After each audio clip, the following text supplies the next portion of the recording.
Top Med Talk. Well, hello, I'm Desiree Chappell, and welcome to Top Med Talk, COVID-19 from the front lines.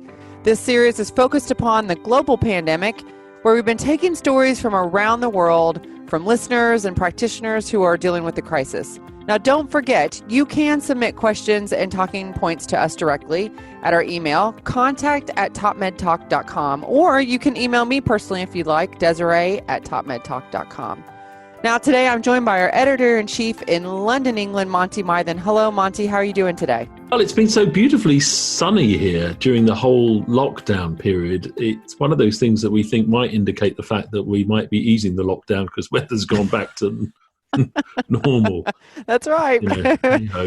Back to pre-COVID status there. Well, good. So you guys are starting to open things up a little bit more over there, or you have a plan? We're talking about it. So in other words, the fact that the plan is being discussed at the highest level and being shared with people as soon as they've got one is the current status. I mean, that sounds a bit crazy, but they're basically saying it won't be long now. We have seen parts of Europe that went before us, like Spain and Italy, starting to ease their lockdown. So everyone's very hopeful that not only are things getting better in the front line and from the risk to people, but also that life will start to go a little way back towards normal. Yeah.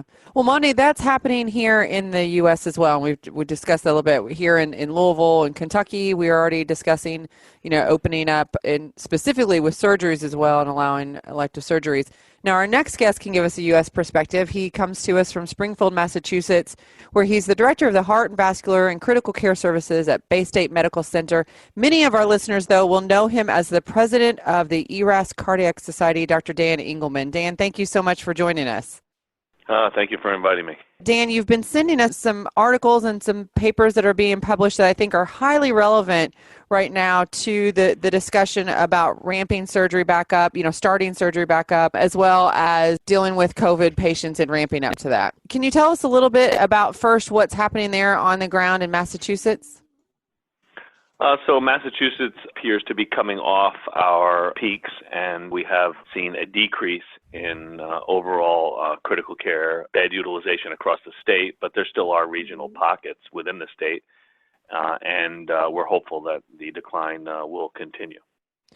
Are you going to be opening things up? Have you kind of started the planning there? I guess two things in society, and then also in surgery. So the society question, I can't really answer. That's up to the governor of our state, and he hasn't given a definitive answer of when he will start to loosen up some of the restrictions, but it's felt to be sometime in this next month. Right now, it's in the beginning of May, but that may be pushed back a little bit. But simultaneous to that, we have to start making plans in how to open up our hospitals to elective surgeries because we have huge backlogs of cases and we have patients who really need to get necessary care that if we put them off much longer, they're going to have some bad outcomes. So the planning really has to start many, many weeks before you actually, turn things back on, and it has to happen in a tiered, staged approach. So, Dan, one of the things that we picked up by looking around the literature when it came to deciding how to manage the urgent patient compared to the patient who might be able to wait a little bit compared to those who really shouldn't wait was the tiered patient triage guidance statement that you were involved with. Could you tell us a little bit more about that? Yes. So the Society of Thoracic Surgeons in North America formed a COVID-19 task force and took different thought leaders together, including infectious disease experts, critical care experts, anesthesiologists, and surgeons, and attempted to figure out how best to tier their patients back when we were really in a surge mode. And we released that document about 3 weeks ago. And it sort of is a generalized outline for hospitals as a guidance statement, not necessarily a guideline, but an overview that can be tailored to each individual hospital's disease burden and needs and allow them to have some framework in figuring out which patients should be done first and which could possibly wait a little bit longer. So that was the first manuscript that came out. And then the second manuscript that this same task force produced came out yesterday, of which I was the lead author, and that was an aggressive infection mitigation strategies. So if you're really deep into the COVID-19 local disease burden in your area, how best do you still proceed with some degree of surgery and perform it safely for your patients as well as your healthcare providers. And that was a pretty detailed manuscript for people who are either in a surge mode or potentially maybe useful in the future if we should happen to see local outbreaks of second or even third waves. Dan, are you seeing or have you seen people do on-bypass adult cardiac surgery in full PPE? Has that been a necessary component of it, or have they found a middle ground? Great question you're asking, and it goes around and around between practitioners, whether or not full PPE. And what we're really talking about then is we're already wearing gowns. What we're really talking about is, and gloves. So it's, do we wear an N95 mask, which would then be covered probably by a normal surgical mask and full face shield. Mm-hmm. And we have special problems with that in cardiac surgery because we wear magnifying loops and headlamps, all of which now give you other issues. And how do you get a full face shield and not refract the light through the face shield? And how do you wear, let's say, long magnifying loops if you're using, say, 3.5 magnification? So all these issues kind of need to be worked out. But in the short answer to your question is that if you have any suspicion that there's a possibility your patient could be COVID positive.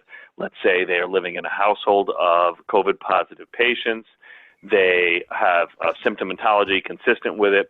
Even if their PCR nasopharyngeal test is negative, there's such a large false negative rate for that initial screening that the recommendation in the aggressive mitigation guidance statement is that you should wear an N95 mask and full facial protection, as well as other recommendations regarding how you actually prepare the patient for surgery, clean the room between cases, such things as having nobody in the room other than essential personnel during the critical airway aerosol generating procedures, such as when you're getting your airway, when you're intubating the patient, extubating the patient, or doing a bronchoscopy. So there are all types of different recommendations to try to minimize the risk to the healthcare providers, and it has to be tailored to your local environment. Dan, were there recommendations? I have two questions here. First, specifically to keeping people out of the OR during intubation and aerosol generating. Have they determined the time frame that they keep people out of the? Are there any recommendations or the in the guidance statement about that time frame? Because I've heard several different numbers that people are making the rest of the staff stay out of the OR. Yeah, it varies, and actually it's even more complicated than that because it actually varies on what type of operating room you have and how it's set up to clear the air. So there are specific parameters that actually each hospital's facility managers know about how the air cleaning and the negative pressure room is set up. So actually what you really want in an operating room is you want an ante-room that's negative pressure and the operating room to be positive pressure, because a negative pressure operating room would increase potentially wound infections because you'd be sort of dragging the potentially, bugs onto the operative field.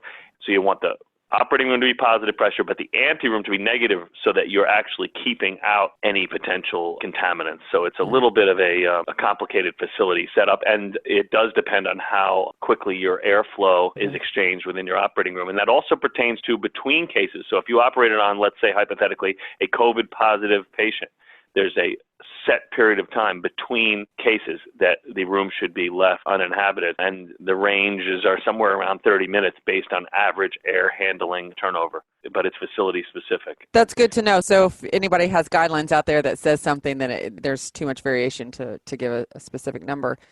Dan, the second question that I had from these guidance statements, I want to make sure I want to get that right, is that the workup that you're doing for these patients preoperatively, you said if there's any suspicion, and we know that the PCRs are not necessarily accurate, are you doing any other type of workup like CT scans? Are you making sure that the patients are doing strict quarantining before their surgery? What are you doing before surgery for? Yeah, so that gets into really the third paper, which is now going to come out probably in the next 2 weeks, which I'm also the lead author, and we're sort of in final draft mode going over the particulars. And really that's the ramp up paper. How do we ramp back up to doing elective cases? So the question really that you're asking is, should every patient be tested, and should patients preoperatively we call it really suggested self-quarantine for 2 weeks. So if you're going to bring in an elective patient, you really don't want them potentially interacting with other people who may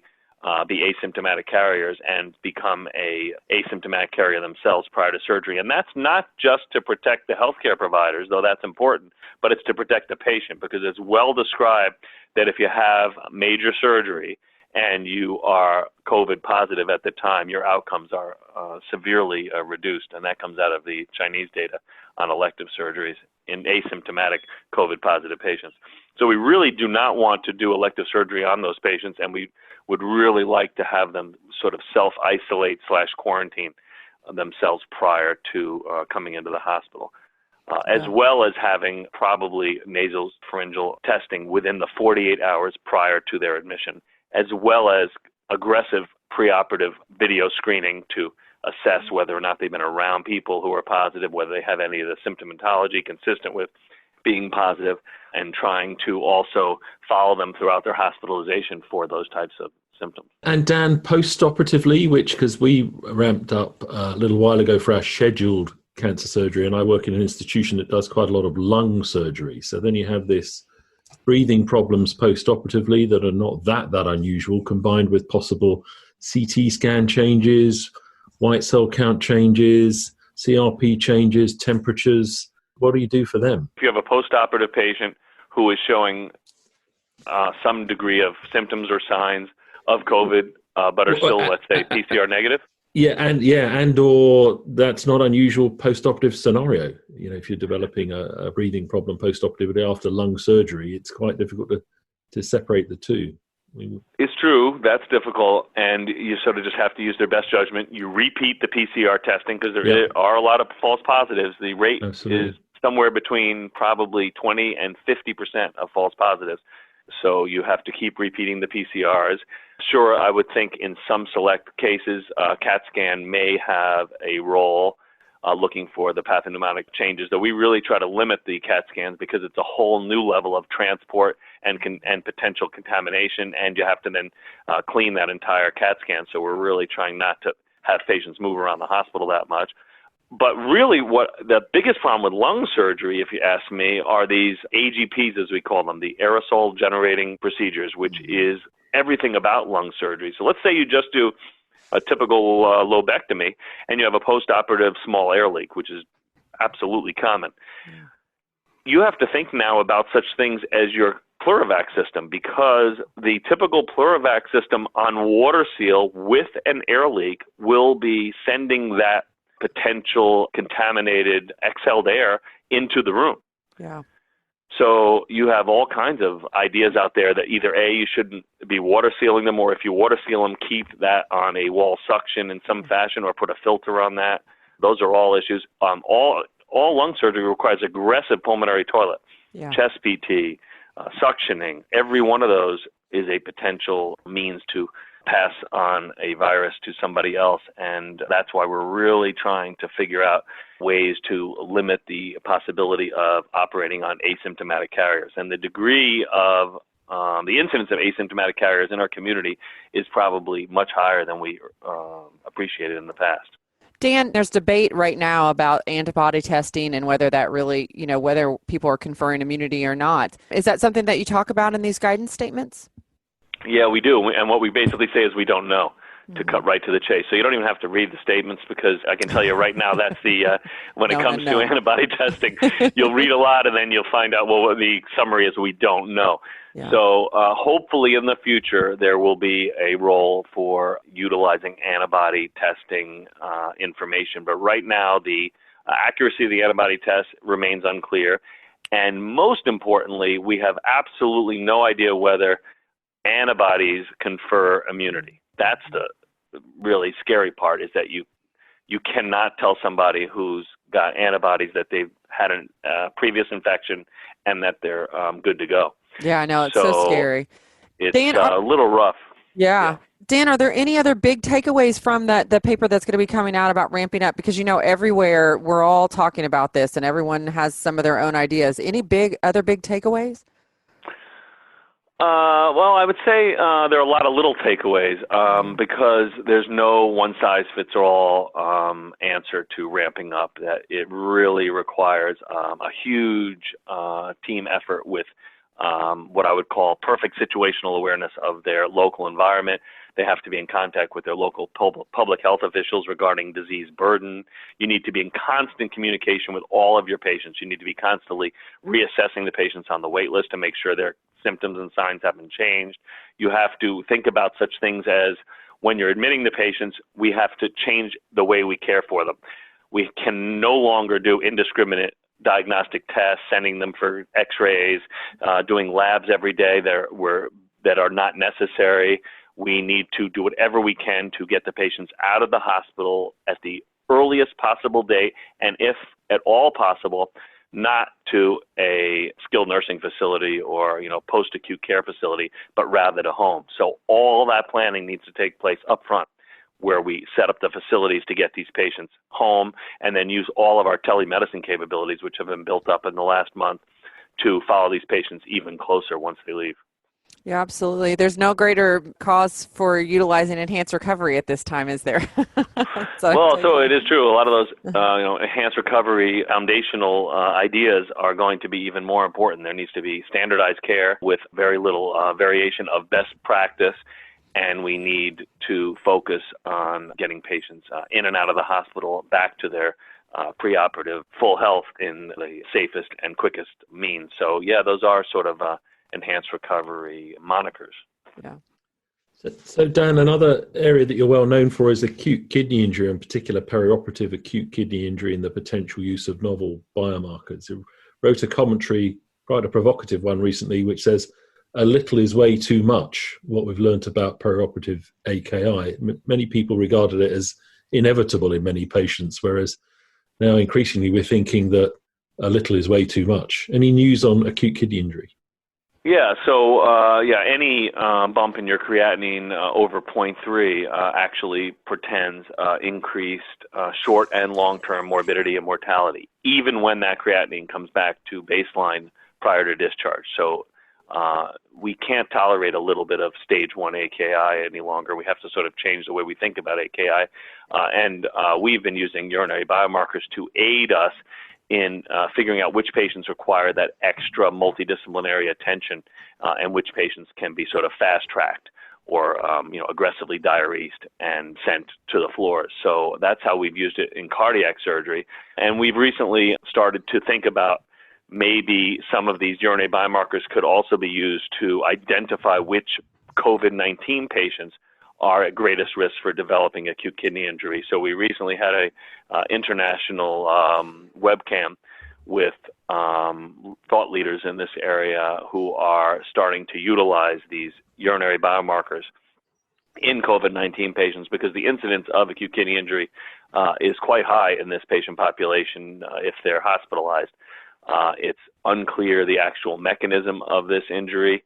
I'm sure it's going to be found to be multifactorial, but a lot of the patients are at home, febrile for many days. They become dehydrated. They present to the hospital, and they have some degree of this pulmonary infiltrate, which we were treating historically as an ARDS type picture. And ARDS treatment requires you to really keep the patients on the drier sides. So I think we contributed around the world to some of that AKI by taking an already under-resuscitated, intravascularly depleted patient and then further restricting their fluids and causing some degree of pre-renal azotemia. So it's hoped by utilizing these biomarkers, we may be able to identify patients who don't yet have a bump in their creatinine, no identifiable acute kidney injury, but may have a significant amount of acute kidney stress. But the data for that is still being collected, and hopefully within the next month we'll have something we can share and utilize in a quality improvement type project. Well, thank you for that. Yeah, absolutely, Dan. Well, thank you so much for taking the time out to chat with us again here on Top Men Talk. We really appreciate it. Every time we have these conversations, we get so much from it. So we'll definitely be putting the link to these articles in the show notes for everyone. So we'll make sure we get those right. So you have 2 that are published, another one hopefully that's going to be coming out shortly about ramping up surgery. And did you say there was going to be a webinar coming up that will be discussing one of these papers? Monday there's a webinar, an international webinar that's open to the public that I'll send you the link that discusses ramping up strategies for cardiac surgery. But as our listeners will know, there are these webinars on a daily basis now. We're overwhelmed with educational webinars, so we do have to pick and choose what we listen to because you can be zoomed to death with all of these. But I do think the ramp up one probably is useful because we all have to start thinking about how we can return to some small degree of normalcy in providing care for our patients while still thinking about the safety of our practitioners. Yeah, but absolutely. Dan, we were looking forward to seeing you along with our National Cardiac Society, both the surgeons and the anesthesiologists in the UK in London in July. That it's extremely unlikely that's going to happen physically now that clinicians will be traveling around for these various meetings for at least a little while. But hopefully you'll have de-zoomed by that stage and we will be able to get together for a conversation in July. And hopefully physically, by the time the Chicago meeting comes around the back end of September, that at least the folks in the USA will hopefully be able to get together to share best practice. We share your optimism, but of course you already had COVID-19, so you can speak. You're willing to fly anywhere right now because you feel like you're a Superman with your antibodies. So I only hope that it's true. I keep up with the literature, Dan. I'm banking on no antibodies. I'm staying I'm here banking on them for you. I get it. Yeah. Zoom, brace yourself for more zooming. All right, Dan. Well, hopefully we'll be catching up with you here again soon. But please take care. Keep doing the amazing work that you're doing, and the output you are doing at this time is great. Top Med Talk. So we'll catch up with you. And thanks for listening to Top Med Talk. If you want to find any more content like this, other discussions with Dan or about topics of ramping up care for surgical patients throughout and after COVID, please find us at topmedtalk.com. You can also find us on social media, your favorite platform, Twitter, LinkedIn, Facebook. We're there. And if you want to contact us, it's at contact@topmedtalk.com. Stay safe, stay well, and thank you so much for listening. Top Med Talk is proud to thank its sponsors, specifically Edwards Life Sciences, for their generous support through this global crisis.